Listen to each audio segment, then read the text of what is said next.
22. Lucas 21, 37 até o 22 e 6. De dia ensinava no templo, e à noite, saindo, ficava no monte chamado das Oliveiras. E todo o povo ia ter com ele ao templo de manhã cedo para servir. Estava, pois, perto da festa dos pães asmos, chamada de Páscoa. E os principais dos sacerdotes e os escribas andavam procurando como matariam, porque temiam o povo. Entrou, porém, Satanás em Judas, que tinha por sobrenome Iscariotes, o qual era do número dos 12. E foi e falou com os principais dos sacerdotes e com os capitães de como lhe entregaria, os quais se alegraram e convieram em lhe dar dinheiro.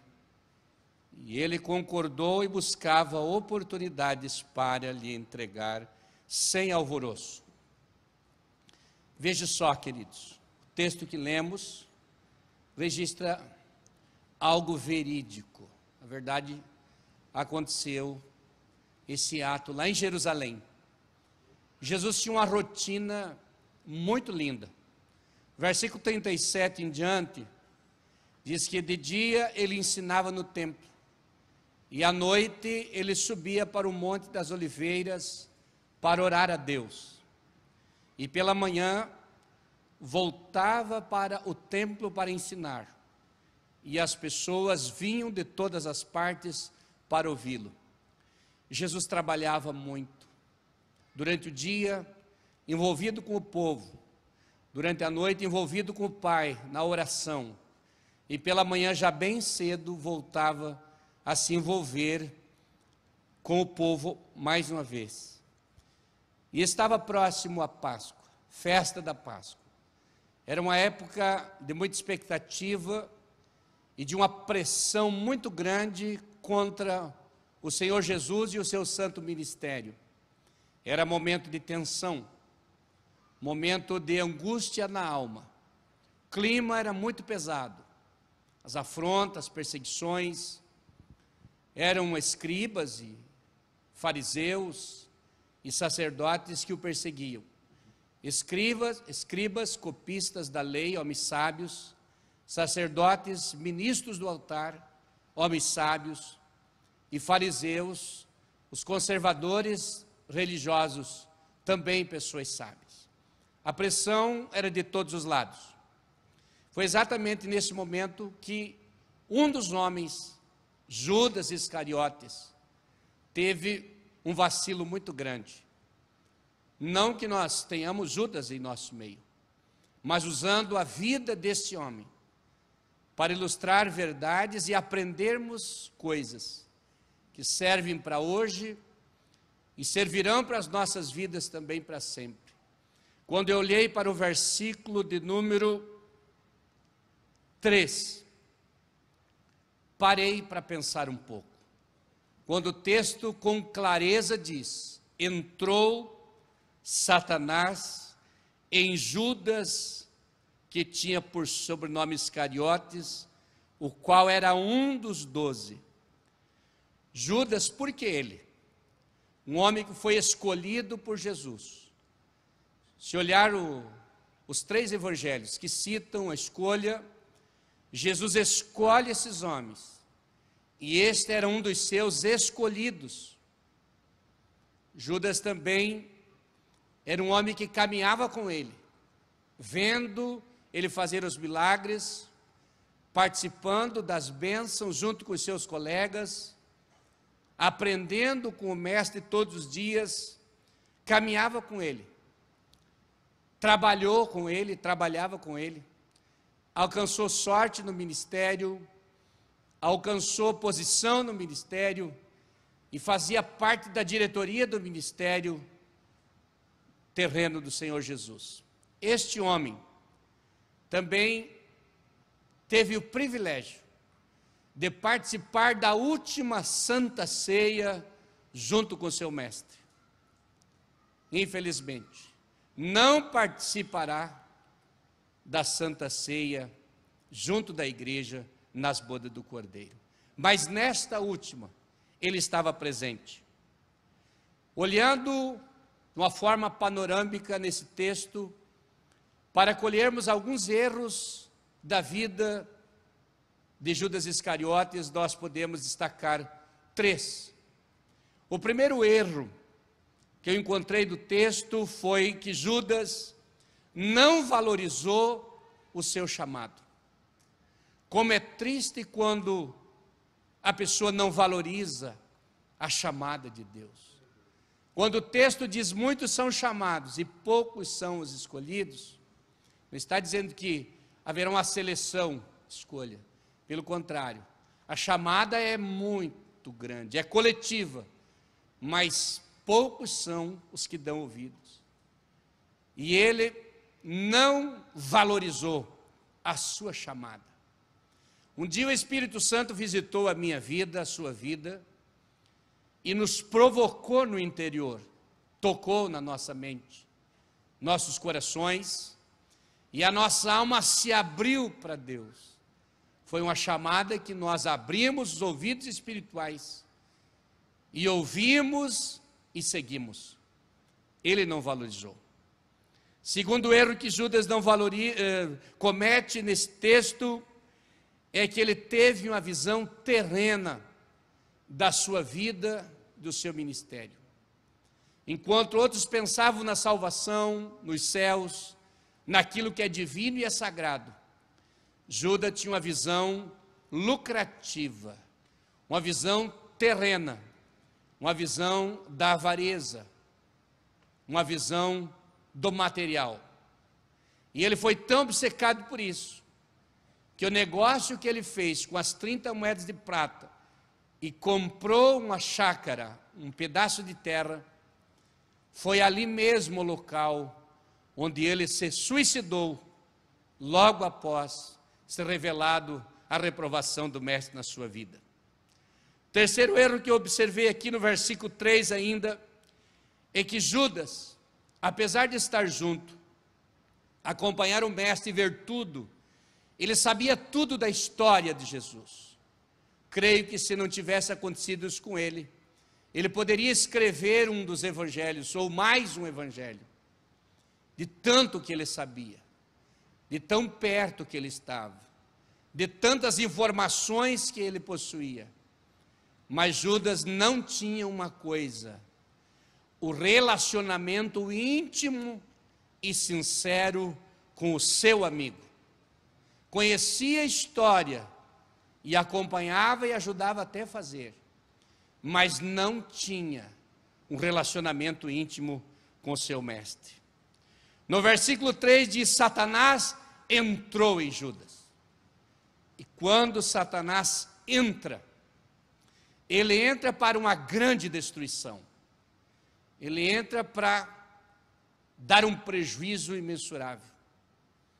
Capítulo 10, versículo 10 de João, o texto diz: Satanás não vem senão para matar, roubar, destruir. Ele não vem senão para. Ele não vem quando ele não tem um projeto definido.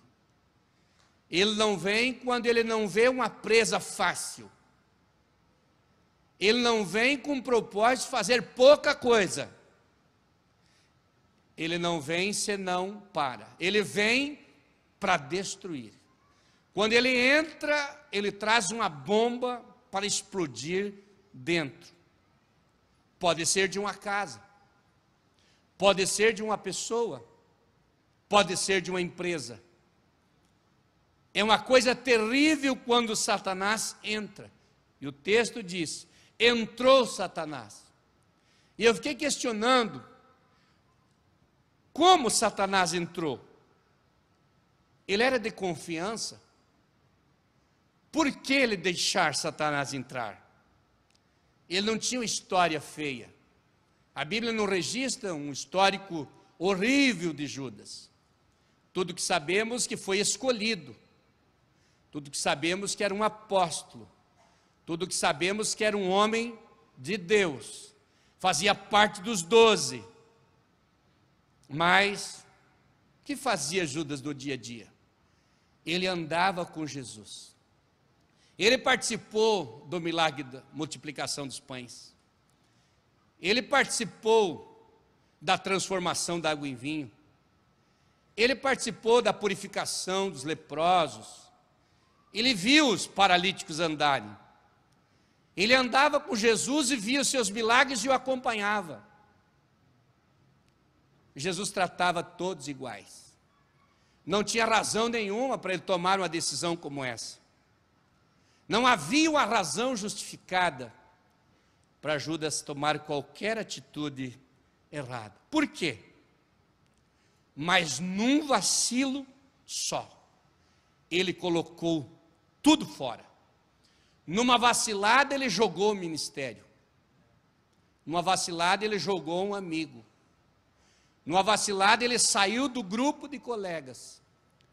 Numa vacilada ele perdeu tudo. E numa vacilada ele deu um grande prejuízo também para os seus colegas. O que estava acontecendo com esse homem? A porta estava aberta. Existe uma porta aberta na vida do homem que ele não fechou. E Satanás achou esta porta e entrou. E quando Satanás entra, ele traz prejuízos irreparáveis. A brecha estava aberta.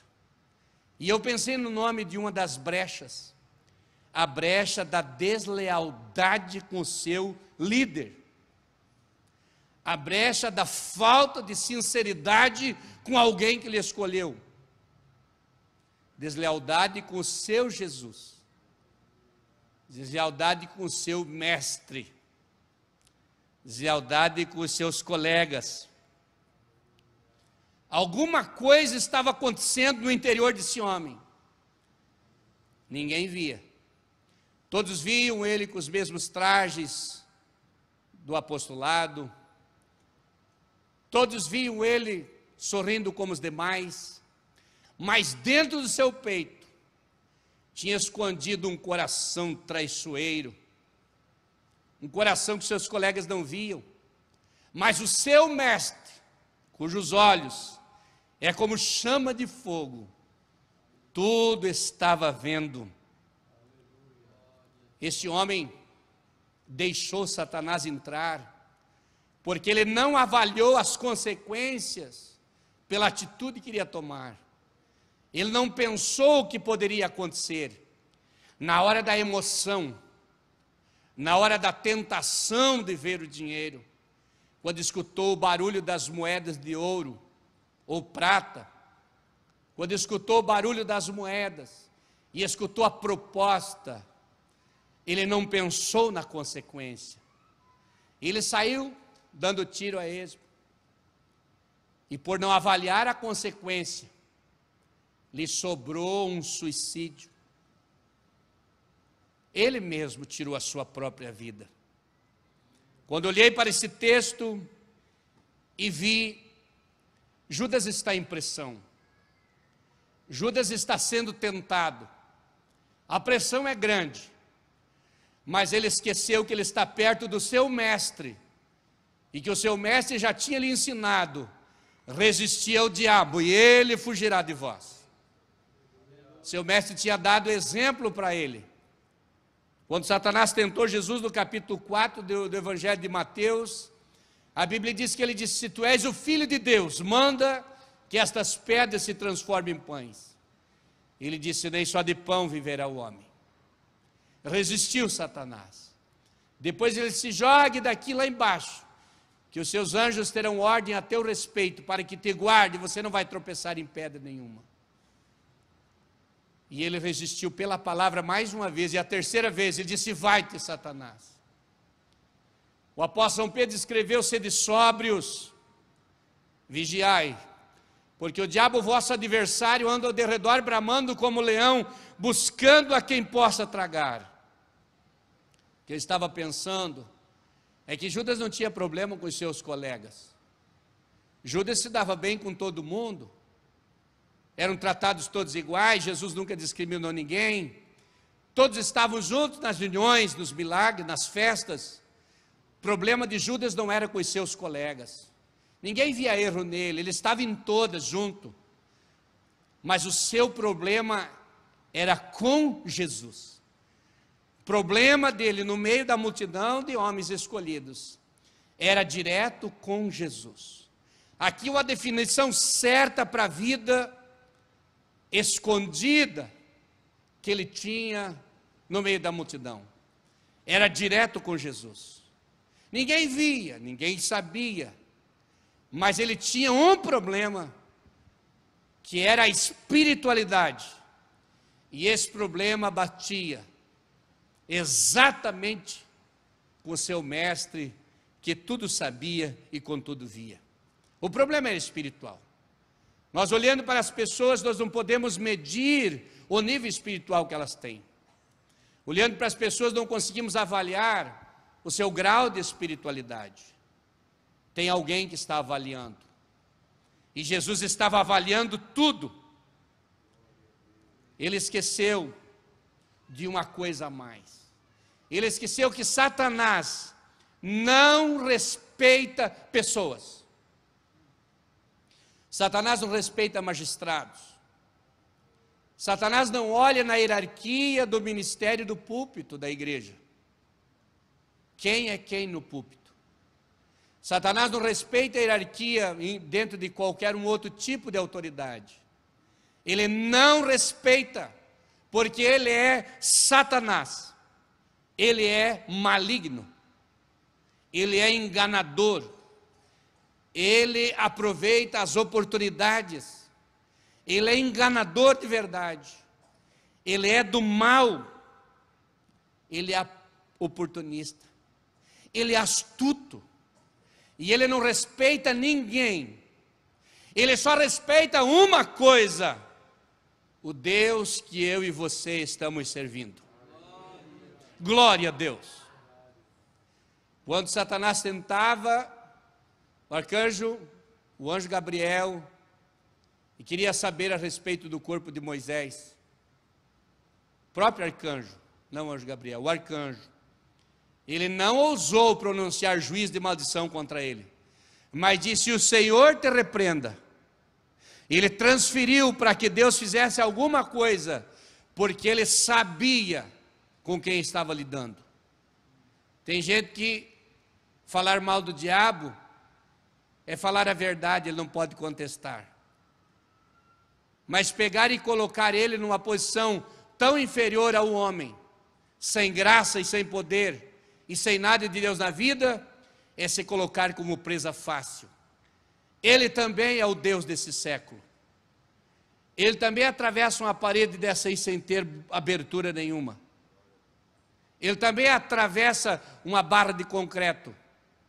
O que ele não passa é pelo grau da unção do nome do Senhor Jesus.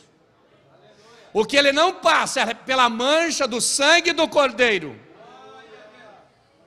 Quando o anjo da morte passaria sobre as casas do povo de Israel, e Deus disse: Moisés, manda matar um cabrito, como a carne, e as patinhas, os casquinhos, torre comam também, e as fressuras de todo o organismo comam tudo, mas o sangue passe nos umbrais das portas e das janelas, porque é um símbolo de salvação. O Cordeiro de Deus já estava sendo apontado para isso. E quando o anjo da morte passar, ele não vai respeitar nada: palácio, cadeias, mansões, poder de autoridade do governo, do rei do Egito, não vai respeitar ninguém. Mas uma coisa ele vai respeitar: o sinal do sangue. Quando ele ver o sinal do sangue nos umbrais das portas, ele passará por cima. Porque o sangue de Jesus põe respeito. O sangue de Jesus impõe purificação. O sangue de Jesus impõe limpeza. O sangue de Jesus purifica de todo o pecado. Glória a Deus. Satanás não respeita ninguém, mas ele respeita o meu e o teu Jesus. Satanás entrou em Judas. Ele achou uma brecha na vida de Judas. Esta brecha que ele achou foi suficiente para ele entrar. O Espírito Santo está trabalhando em nossas vidas. No versículo 3, entrou Satanás, para que eu e você venhamos prestar bem atenção nos textos bíblicos e não vamos deixar Satanás entrar. E ele entra, ele entrou no meio dos apóstolos, entrou em Judas. E lá no mesmo capítulo de Lucas, no final do capítulo, o Senhor Jesus disse: Pedro, Satanás pediu para te cirandar como trigo, mas eu roguei ao Pai para que a tua fé não desfaleça. Ele entrou em Judas no começo aqui, no capítulo 21, no capítulo 22. Mas logo à frente, Jesus não deixou entrar em Pedro, porque já estava querendo entrar em Pedro também. E você sabe que Judas negou, Judas traiu e Pedro negou. Quase caiu na mesma armadilha, escapou por um fio. Ele impediu que entrasse, mas ele entrou num apóstolo. Então quem somos nós? Se nós não vigiarmos. Mas quando se vai olhando no Evangelho de Lucas, você vê ele entrando onde ele pode. Satanás, no capítulo 8, versículo 27 de Lucas, ele entra no gadareno. Ele entrou no gadareno, e o gadareno se transformou num monstro que arrebentava as cadeias, abria e saía e andava pelos cemitérios, violando os sepulcros, se alimentando de cadáver, e andava por lá. E as autoridades temiam ele, e os moradores temiam ele, e era o homem apavorante de Gadara, da cidade de Gadara, demoniado gadareno. Mas quando ele viu Jesus, ele gritou de longe: viesse aqui nos atormentar. E Jesus repreendeu, e eles saíram de dentro do homem, e o homem ficou liberto, e eles entraram nos porcos. Ele entra em cachorro de estimação, ele entra em porcos, ele entra nos animais. A Bíblia diz que ele entrou nos porcos, e todos se precipitaram no penhadeiro, do despenhadeiro. No capítulo 8, versículo 33, ele entrou nos porcos. No capítulo 13 do Evangelho de Lucas, versículo 11 e 13, ele entrou numa mulher, senhora, no templo, dentro da sinagoga, que por 18 anos ela entrava e saía na igreja corcunda, tortinha. Satanás inverteu a visão dela. Ela estava olhando para cima, ele pegou.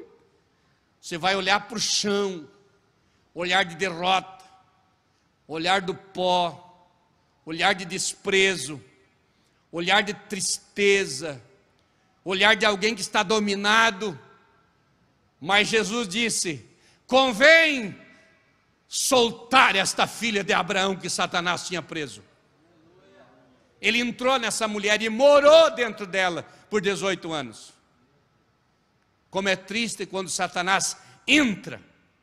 Quando olhei no capítulo 4 de Lucas, versículo 33, ele entra dentro da sinagoga, entra dentro de um homem e deixa ali um espírito imundo dentro do homem. Não pode deixar Satanás entrar. Ele entrou no apóstolo, entrou nos porcos, entrou num pai de família, ele entrou nesta mulher, nessa senhora, e ele entrou também nesse pobre homem da sinagoga.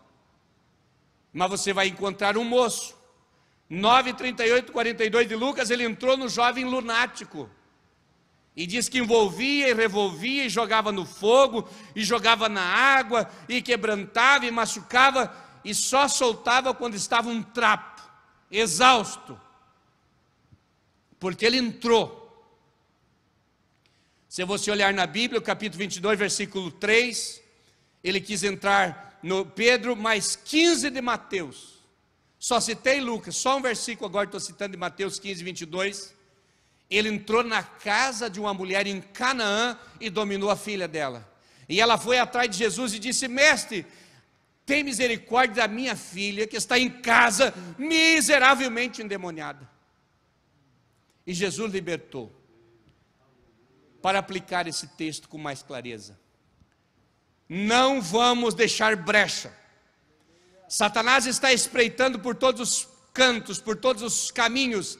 Ele quer entrar no casamento para destruir o relacionamento. Ele quer entrar na empresa para falir a empresa. Ele quer entrar na vida da pessoa para desequilibrar, entrar na mente, mudar os pensamentos, entrar no coração, mudar os sentimentos. Ele quer entrar no caminho para virar uma tranqueira, um embaraço no caminho. Mas em nome de Jesus Cristo, Satanás não pôde com o Senhor Jesus. Ele foi derrotado, porque todos os textos que aqui foram citados, apareceu Jesus, aquele que foi pregado, crucificado, que foi morto, que foi ressuscitado. Ao terceiro dia, ele sentou ao lado direito do Pai, com vitória completa nas suas mãos.